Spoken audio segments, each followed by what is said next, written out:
Welcome, everyone, to the Real Whovians cast. I am your host, Matrix Lord 212, and I'm with Scott. What's up, Scott? Greetings all. What's up, Alex?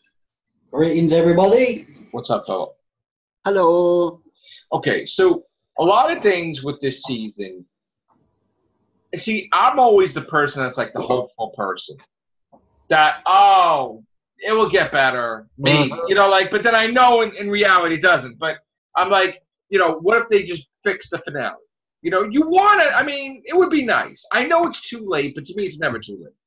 You know, some type of semblance of things are going to change next season because, whatever is going to happen, it's going to be a cliffhanger. We heard it's going to be a New Year's special. So that's going to obviously create something. It's supposed to create, like, a thing that people are talking about for the whole year. So, other than how crappy the season was. Right. So, who said that? You got to do something monumental. And the finales are supposed to be big, too. I'm sorry. Mm-hmm. You know what? The thing is, there's no actual proper story arc this year. There's nothing to follow. So this is what went wrong with the season, and this is why he's supposed to learn from his mistakes, take all the scripts that are, and throw them in the garbage for next season, and just redo it. Now, we got news tonight that Doctor Who will definitely have stiff competition, huge competition next year. As Captain Jean-Luc Picard will be going right up against Doctor Who. This is what I could understand. Right up against Doctor Who next year, if it comes out, Doctor Who. This is what I could understand. They could have had a story arc where, like, the first 2 episodes started it, and then the last 1 or 2 episodes finished it. That would be a perfect arc. If they didn't want to, if Chibnall didn't want to, right in the middle is all whatever. Right. Yeah, they could have at least done like, okay, here's the beginning of the arc, and maybe in the middle was the second half, and then you finished it off. But he's right. There was no arc to follow, and people. See, I know what they're going to say. They're going to say that, okay, we did do the first 2 episodes. We mentioned the stanza in the second episode, so that's the lead in. But then you should have had, and it takes you away, something about the stanza, not this stupid shit with the frog. God, that would have been even better. You found out that the stanza was the one responsible for that stuff instead of this out-of-universe frog crap. Like if you had the Doctor waked up and nobody was around, and then you see that the stanza entered the universe and killed the consciousness, and then her trying to escape, and she gets a glimpse of the stanza as she's trying to leave. Then you're like, oh, what are they doing there? And then she follows them to the next episode. That would have been ideal. You wouldn't have no frog. You wouldn't none of that stuff. The stanza wants to use that as a weapon. The anti-zones, right? You throw stuff in there, but you don't leave it flat. And I understand you want to have the And you know what thing sucks is that you have a horrible episode linked to when he tells him Granddad. So, and it could have been so good, and that's what angers me the most. Is you had a great beginning to that, and then you had to go with the damn frog. See, this is the thing. Whoever wants Doctor Who to have bullshit in it needs to go. Okay? Yeah. Just because you like some shit in the past or whatever, they never made a big deal. When the Doctor fought a creature with bubble wrap, they never made a big, huge deal that the creature was cardboard cutout with bubble wrap. He got scared. He got whatever. Now they actually do stupid shit that the consciousness is a frog. And it's like, no. Stop making Doctor Who stupid. Stop making it so ridiculous. You're basically dumbing it down for the audience because you want to target your audience between up to maybe a 20 or 30-year-old. Don't embarrass 55 years of history. Don't embarrass it, okay? They did some stuff back then that was so serious, so great, and you're doing stupid. You know what? They should have rules with whoever writes for Doctor Who. Like, I'm talking strict guidelines. Yeah. That they cannot let anybody in unless they have certain qualifications. They like the 10 Commandments of Doctor Who. Yeah, the 10 Commandments. Every comic book has like a Bible where Spider-Man doesn't kill anybody. Captain America doesn't stab anybody. Like stupid stuff. Like different things, right? You don't certain things the characters never do and never could have and never could whatever. Like Peter Parker doesn't cheat on whoever he's right. So like Doctor Who has the same thing, but nobody's following it. Okay, and they're all doing. Doctor Who's it's like. It's because of Moffat saying fantasy. It makes good. Stop the bullshit. Yeah. No talking frogs.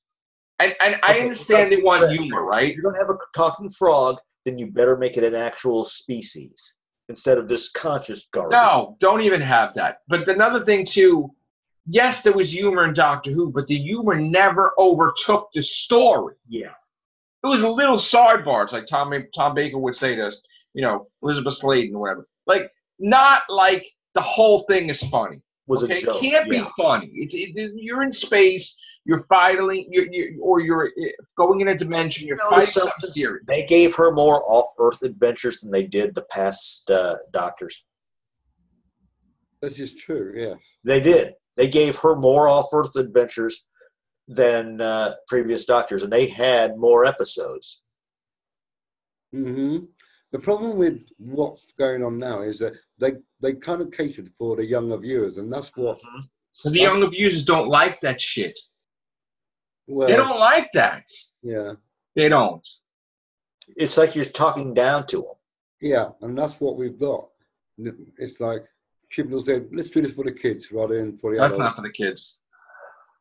So a guy that collects people's teeth and kills people is not for the kids. This would have been good when I was younger. This idea could have gone over good if it came out during the time when I was younger or one of us were younger. No, but you know what you should have did? In today's society, no, it's not going to wash. Yeah. You could have made the guy that started the race in Ghost Monument. He could have had the TARDIS. Yeah. He could have been like, "It's mine. It's my prize." He's a dick about it. He can get in the TARDIS, like some weird shit about whatever he is. The fact that Make it damn the fact that she saw that it exploded, and then she had to be more devious and evil to get the TARDIS back. That shocked him. We're like, oh my God, you're worse than me. Meaning the Doctor can get ugly. All that she had done while she was trying to push those buttons, she didn't realize she did something to allow somebody else to gain control. Plus, since she was newly regenerated, it still didn't recognize her as the Doctor. It knows that's her. That's not. Come on. It has eyes. It talks to her. I know. But, it knows. But like I said, due to all the stuff she had done that got her chucked out of the TARDIS. Listen, half these episodes this season they could have did without. But you still got that problem with her saying things like, I'm still getting used to the TARDIS systems. Yeah. I hate when she said that because it's been your ship for how long and you still don't know how to... Over 2,000 years. Doctor pretty much knew it by the end of the series. Yeah, but here's the thing you got to understand. Just because she regenerated doesn't mean that she's going to be the best pilot of the TARDIS. There have been doctors that just didn't know how to, David Tennant was like the perfect expert flying the TARDIS, but or even Capaldi, but nobody really else. I mean, Matt Smith here and there, okay, but she just can't fly it. She doesn't know. For some reason, it's not modeled after her. Yeah. It's just, the TARDIS just guessed. But it's as though the interior of the TARDIS was modeled after how badly broken her mind is. Maybe. She don't know where every button is. So then fix it where you know. So. Yeah, but it's still the same. It's still the same Doctor underneath all the exterior. I know, but there's stuff in there that's making it where she's not into flying the TARDIS. Do you understand? Let me try to come. Okay, maybe this Doctor is not concerned with being the best pilot of the TARDIS. This Doctor is more focused. That's dangerous in the first place because, for one, the TARDIS is meant to be a sanctuary of safety, and if she can't have a modicum of control over it, then we're all. And they're going to make fun of her run that she don't know how to fly the damn TARDIS. They already have. And whose fault is that? The showrunners. Yeah. Because he's creating that she's a woman and she don't know how to fly the TARDIS. So subconsciously, maybe, and he's just sabotaging. He is sabotaging it. He's basically proving that the Doctor should not have been a woman by the way he's writing. And in fact, he's going to try to wait till the second season to fix his crap is too late. Why doesn't a companion grab her in the TARDIS and say, "Listen, I want to go home"? PC. Wait, it's not PC. It's not. Let me finish. It's not SJW. Let me finish. They grab her because they're like, "I want to go home." Why? Because you don't know how to fly this thing. You know what I'm saying? It's like, sorry, but none of these companions have the balls to tell her anything. Like, hey, I don't want to be on this desert planet. They don't tell her anything. Yeah. They yes her to death. They're yes men. Because it goes against the SJW notion that this series has gone into. She's a woman, they can't question her. She doesn't fly it. It's question. If you question, it pretty much goes to the play of how we're saying. You could die because you don't question it. No, you're not a true fan. If you question your doctor, you're not a true companion. You can't question shit, then shit goes wrong. You should You're be not able supposed to question your friend that they're doing wrong. But then they want complete control over a freaking country dictatorship without anybody saying anything bad or no. This is ridiculous. Yeah. No, we shouldn't go there, doctor. Why? Because we should go here. Like, whatever. Stupid shit. Yeah. You want us to get excited about the finale, but you didn't get us excited throughout the whole season. You pretty much held back. You held back everything about the show, which made people wonder, pretty much, is it going to be decent enough? And then you want us to get... Didn't I say that you can't have the whole season standalone? Didn't I say that? Didn't I say it's going to be the worst fucking season ever if you do standalone every single episode? And that's what they did. It's fucking horrendous. The biggest problem they done, right, when they were shuffling around the episodes, they should never put the frog one right at the tail end of the season finale, because it makes everybody go, that was a shitty episode. I'm not coming back next week if that's what we got with a flipping talking frog. So you know what they should have did? They should have had the frog there, the Stenza there. The Stenza grabbed the fucking frog by the fucking leg and chucked that shit. Take another form so that I can talk to you, and the thing takes a normal form. It was in the wrong place. It should have been an early episode, the frog one. Exactly. But that's why you have editors. That's why you have showrunners. You have people that are put in place, get paid a lot of money to make sure that don't happen. You're showing that you don't have trust in the showrunner. You don't have trust in the showrunner, then I have you're not a true fan. I have no trust in the showrunner. Okay? And I am a true fan. I mean, we know that some of the episodes were written by people outside of him, which is fair enough. But he still has input of what goes and what doesn't. So you got your experiment over. Move on. Get sci-fi writers. That's it. I was talking before, right? I was talking to somebody before, and I was like, Doctor Who's going to get canceled. And I'm like, no, it's not. And they're like, yeah, it is. I'm like, no, it's not. It's commissioned. No, it does. Because let me explain this thing about the commission, okay? So everybody can understand it, okay? The BBC took millions of dollars from someone, from China. There is a contract like the dollar contract. You have to be commissioned till 2023, or they're not getting their money's worth. In that contract, unfortunately, there's I want to take off a year, BBC, that he never got off a year. So at some point in time, there is a whole year gap in that contract that he could take off. So in other words, if Doctor Who were to end after the New Year's special, the BBC would have to hand over millions and millions of dollars back. So guess what? No one is going to give money back. So you will have a year off from Doctor Who 1 year, you'll have a split season another year, you'll have a full season another year, but the Doctor Who will be around till 2023. The problem with that is that you have a lot of chances of effing up Doctor Who, where once it reaches 2023, they will not renew it. Yeah.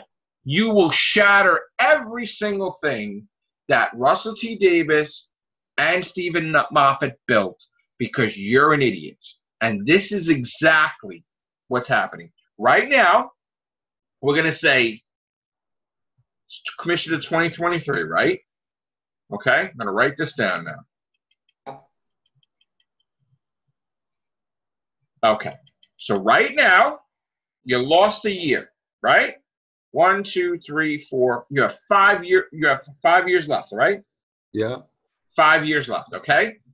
5 years of that. Take off a year for Chibnall's 1 year vacation. That's 4 years, right? Now this years doesn't mean that there's full seasons in the years. Okay.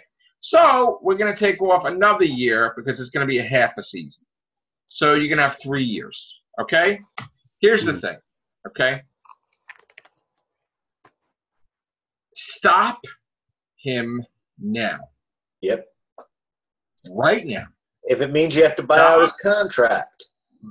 Stop him now. Because no boss wants to hear that their employee's unhappy. The employee talked to the press. The whole press knows before Jodie Whittaker finishes our first season that Jodie Whittaker's gone and Chibnall's gone the end of Series 12. And that's what happened to that's what happened to the gal that played Ace. She said she had found out pretty much by the trades or something like that Doctor Who wasn't returning, or it might have been Sylvester McCoy. I forget. I know it was one of those two that they had found out not by BBC but by other means. You got to get him out of there. Yes. If you got to spend a year and listen, you know what? I don't like it, but you know what? If you go off with the air a year, you have a whole year to get a new doctor and a new showrunner and get the scripts ready. But you are going to run this to the ground. And that's what it feels like. It's like they're purposely, even though it's commissioned to 2023, it's like they're trying to build it up to, well, see, Doctor Who had been on for this long of a time. It should have been taken off during its original run, so we're done with it. Listen to me. I love that everybody's a Whovian, okay? So I don't want to hear that we're haters or we're trying to destroy the show. Just imagine, and I'm sorry to have to be vocal like this, imagine all these assholes that they have the fucking smile on their Facebook page and like everything is wonderful. Imagine Doctor Who gets canceled. You know what's going to happen? Their fucking pages, they're not going to fucking be fucking Doctor Who pages. They're not what they're going to do is they're going to come back and totally contradict themselves and go, "Oh yeah, we saw it coming." No, they're not going to do They're going to end their Doctor Who pages and they're going to go to another fandom. They're not fully invested. They're not going to admit that they're wrong. Like, you want two sides of the story. You like it, you don't like it. That's it. Not that you're a hater for not liking something. So when we are critical of Doctor Who, we want Doctor Who to continue. We don't want it canceled. If you leave it up to people like that do the Facebook pages that everything's positive, happy, joy, that means that somebody's been on friggin' drugs, on a friggin' high as a kite, friggin' smoking weed and never came off that high. And then you're never going to see how you land, and you're going to fall on your damn being herded down a forest of mirrors, basically. You got to, like, seriously, wake the F up, okay? This isn't like rainbows and shit. Like, Doctor Who things are getting fucked up. Put that shit in your pages. Buy Chibnall's contract out. I'm sorry. Buy Chibnall's contract out, whether using the money that you set aside for this till 2023 or something, but get a new showrunner in there. And like Joe said, you've got a year, maybe year to year and a half, in order to find a new showrunner and doctor. Just go. Why would you want anybody disgruntled? Create stories that people really want to talk about and get off this whole notion that it's targeted towards from 20s to up to your 20s. No. If Chibnall was that hatred, then why let him continue? Yeah. If he's so disgruntled, why let him continue? Yeah. Because he's going to transfer that hatred and that disgruntledness into the shows. Yeah, Phil. They need to decide what Doctor Who is as a product first, because it seems to be all things at once and it just doesn't gel. 1 minute it's a children's show, next minute it's a sci-fi show, next minute it's a drama, it's a suburb drama show, and it's like, why don't you just call it a sci-fi show and forget about age limits? Just do a sci-fi show and just go. Stop making it like fantasy, where nobody dies, everybody's good. Because I got to tell you, it's getting annoying that someone dies on the show and they appear 5 episodes throughout the season and they're dead already. I'm tired of that. I'm also tired of that in The Walking Dead with the flashbacks and they appear a million fucking times. You know, they're gone. It's over. In life, you don't get to see the person again. That's it. So I just feel with Doctor Who, it's like they found they're using the unused class episodes and they've just rewritten the characters to match Doctor Who. This is the society if everybody gets a trophy. Everybody's great. No, everybody's not great. People suck. Some people suck. They're not all great. Everybody gets a trophy. No, you got to bust your ass to get shit. You don't just get shit handed to you. That's how egos is, because then everybody's going to have an ego. Oh, brilliant. Yeah. Everybody's got a trophy. So you are making it where every single person has an ego. No. He's got to go. Or he's got to man up. No, he's got to go. He's got to go. It's almost as if this whole entire season has been about self-discovery for one person or another. It's like, it's nothing. It's like, you know what I'm saying? You had Yaz learning about her grandma. You had Ryan learning about the loss of parents and things. You had the older one, the man. You had him have to deal with grief. I don't want to watch Doctor Who learning about these things. I want to see space battles. I want to see monsters pulling people apart. I want to see that. Yaz is a cop, okay? Yeah. Why ain't that being addressed? That she just left the police force? Yeah. Like, why isn't that? Like, she just has her job. The doctor knows how to fly the TARDIS perfectly, where they arrived minutes after they left. Look at that time he brought Rose. If she was a cop, she should have been able to investigate things a little bit better. What did she do? She don't investigate anything. I know. And remember when the doctor screwed up and he brought Rose Tyler a year after she left, and they thought that she was fucking kidnapped, and fucking Jackie Tyler put fucking Mickey on trial for like murder and shit. He almost went to jail. They were bitter fucking enemies. Do you remember that? Yes, like they just forget that, right? Like real shit happened. Like she disappeared for a complete fucking year because the doctor. Oops, I hit the wrong button. Okay, so come on now. They would say that Ryan kidnapped her.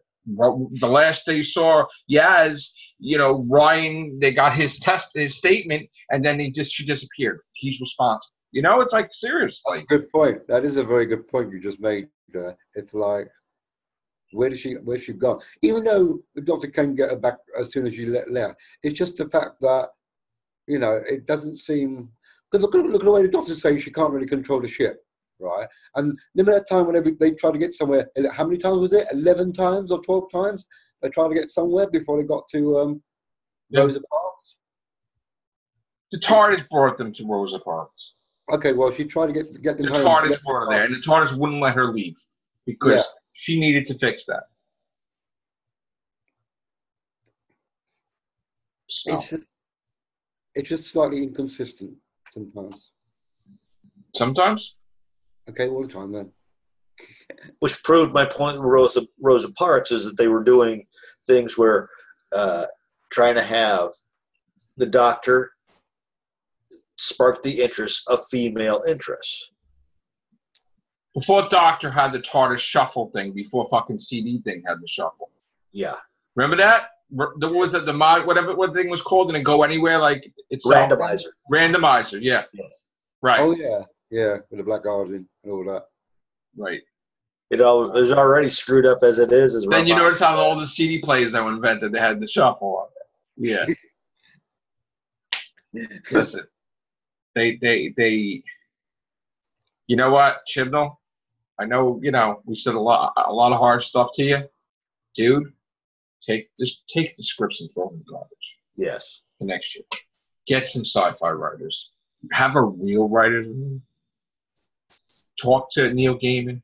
Talk to Peter Jackson. Peter Jackson. You have people that want to do Doctor Who, like Peter Jackson. Yes. You know what you do when you say yes. And you gift them the TARDIS because that's all he wants. Gift him a Dalek because that's all he wants. You give him a Dalek, and he does an episode. The ratings are dropping. And people may decide, we want Peter Jackson as the showrunner from here on out. But still, I digress. How about you think outside the box? How about you don't do the first episode? How about you let Peter Jackson do the first episode? Peter Jackson says, I think you should do this to continue on even if he's not there. And for once, be a boss and a leader and just go with somebody else's idea and just go with it. Why don't you have the balls to do the Weeping Angels? Let me tell you something. This is the one person who is going to be allowed to do the Weeping Angels story, I believe was Neil Gaiman. Right, because Moffat said an American writer is going to do a Weeping Angel story. Like he wouldn't let anybody touch the Weeping Angels, right? Yeah. So why don't Chibnall? Why don't you just do a Weeping Angel story? They have Jodie Whittaker. They says, who do you want to face off against? The Weeping Angels. What did Yazan write? Weeping Angels. Why don't you do that? When Matt Smith said stuff, sometimes they did it. Yeah, right, that's a good idea, right? They listened. When I think somebody said at a convention to Moffat about having two masters together, that's a good idea. And they did it, right? Yeah. So they listened to the fans. They listened. But if your main star wants to fight the Weeping Angels, why the hell do you stop them? If they listen to me.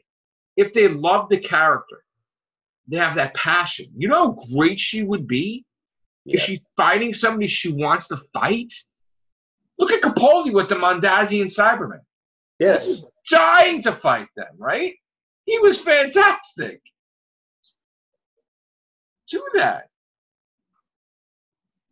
What do you need to do? Get them in. Where's the Ood? And even if you're not the show, even if you're not the one who writes that storyline, if you get somebody who writes the storyline perfectly for the Weeping Angels, people are going to be talking about that episode as being the best ever, which will transfer over to you, which will say, oh, look, the showrunner allowed him to do this, which means may inspire you to do something, maybe a part 2 or 3 episode involving that, which would keep you on and Jodie Whittaker on more than 2-3 years. The answer about that he tells the press that he can't write a Christmas special because they ran out of ideas. You know how horrible that statement makes you look as a writer? As a writer, you never tell them. If you don't have an idea, then you don't say anything. Yeah. You don't say anything. You don't tell them that you're not good enough to come up with a Christmas story. Then you're not good enough to do the whole season. Then you pull somebody from Big Finish. I ran out of ideas. I don't know what to do for a Christmas special. Yeah. Oh my God. You ran out of ideas because you're saving those ideas for season 2. This is your showrunner. He can't write a Christmas special. If you can't write a Christmas special, you are gone. No, you write anything and everything. You may even write stuff you don't want to write. Because this is the reason why. It's because they're so focused on trying to make it to that second season that 2-1, all the good lion's share of the good episodes are going to season 2. No, he's getting wiped. He's getting. Do you want M&Ms in your dressing room? Yes. Do you want your shoes shined? Yes. They're babying him. Yeah. He's being pampered, powdered. because this is their first female doctor. They don't want anything to look bad, because if it looks bad, then it'll be proving everybody right that the doctor. You want to take off Chibnall for a year? It's okay. No, it's not okay. No, How about that? The way it sounds This guy did Broadchurch. Big fucking deal. So what? Mm-hmm. Like he's the second coming? He's the fucking guy that's going to take over Doctor Who? That one fucking hit show, he's going to take over Doctor Who, or two, whatever, really? Him. That he's not even, really? It's like Kidman's got no imagination at all. If he's not qualified, then who the fuck is qualified? Moffat really believed he was qualified. Or maybe Moffat just wanted a replacement, so fuck it. Yeah, Moffat probably just got tired of everybody hating on him because of all the plot holes. So he thought, okay, I'm going to give you somebody. You like them, you don't. But the problem is no one wants to touch it with a barge pole, Doctor Who, because they're too scared. Then, you know what you do, Philip? You split the show into teams. Okay. You have Team A does 3 episodes. You have Team B does 3 episodes. You have Team C do 3 episodes. And Team D do 3 episodes. Right. Okay? You have, if it's such a problem, there are no rules. You could do stuff with Doctor Who that you could have other doctors in the damn season. You could do why does it have to be a set thing? You know, they broke the rules already when they're saying they don't want to have another doctor overshadow another doctor. Matt Smith was in Peter Capaldi's first damn episode. Don't tell me that. Like, you already broke the rules. Like, totally. Okay? You had, like, Data Doctor. Like, get the hell out of here. No. You know what?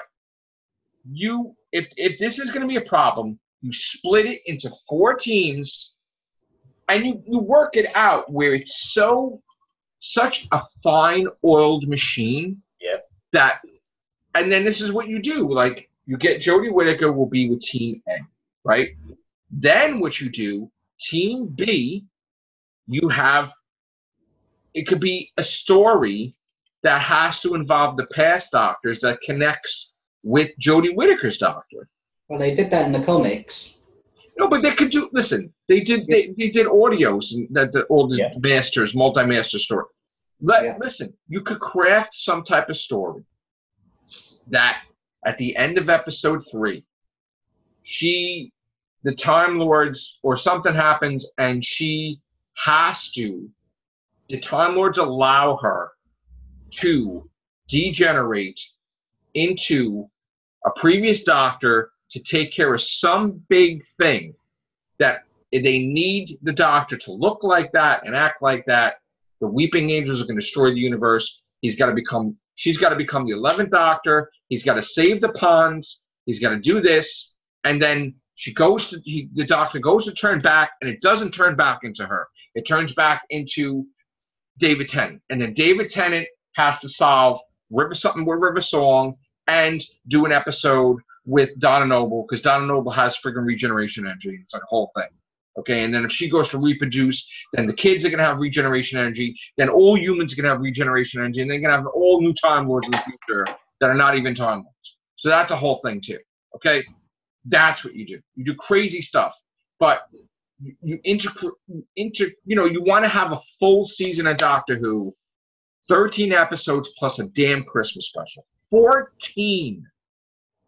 And you do what you got to do. Maybe you work it where, you can cut down the time of the filming if you can get somebody that's so organized that they film for 3 weeks, then they go right here close by and do you realize that they were flying them all over the effing place? I know. Do you understand that you can't get off the plane and go and put costume on because you have jet lag, you have this, they go in the hotel, they stay a couple of days, they put them up, they eat. How about don't send them overseas How Yeah. about film in effing Cardiff and do something Or like? if not in Cardiff, then within a mile or so, or 2 miles of the area. When was David Tennant or Matt Smith or Peter Capaldi? When did they get to stay at the most luxurious hotels and the most? When was that an issue? Like, why they freaking Tom Baker had to drive in for day? Are you kidding me? In the middle of the night to date a doctor? Are you kidding me? Right? But like, she's getting. Oh, she's the first female doctor. Let's throw out the red carpet. Let's get her a private jet. Really? Like, what the hell is happening? So they're so interested in comfort that they're not seeing that they could bang out a whole bunch of episodes without, like, flying them all over the place. They're in there. Go to sleep, wake up, film. That's it. You don't need to go. If you want to get a little creative later on in seasons, like when Jodie Whittaker's on a third season, you want to go to New York for 2 episodes? Yeah. Okay. But like, wait this till she's shit. got her legs, or wait till the characters got their legs with Doctor Who before you do something extravagant as flying off to Timbuktu. I mean, Philip, they filmed Rosa, right? They filmed Demons of the Punjab. A lot of stuff they filmed far away, right? Yes. They Rosa was in where was that? Africa. Was that Cape Town? It was somewhere. I think Cape Town. Yeah. It's Cape Town. Yeah. But that's the point. You know, I don't care your name is Chris Jimno. I don't. No first class. Listen, go to Cardiff and film. Stop it with this. I'm Chris Chibnall, and we're gonna have the best for my people. No, go to Cardiff and film. You get 14 episodes done. Okay, this is what I'm talking about, Philip. Walking Dead can pop out 16 episodes. Arrow can pop out 24 episodes a year. Yes. Arrow. Okay, so the money is as much as they say they're spending the money in the wrong places where they don't have money for the villains. They don't have money for the villains. They don't have money for the villains. They don't have money. They had to cut the episode count. You realize that? Yeah. So film at home, right? Yeah. Get somebody organized that will be able to coordinate the costumes and this and this. It was a case of flashbangs and lights, but no substance. Get somebody from America that does 24 episodes a year. Yes. And hire them for Doctor Who. And then you're done. Yeah, but then, but it's no, not to write it. I'm talking about not even to show run it. To get them to have all the people in place to film it. Yeah, but is US filming ethics different from British filming ethics? Because you can knock out 24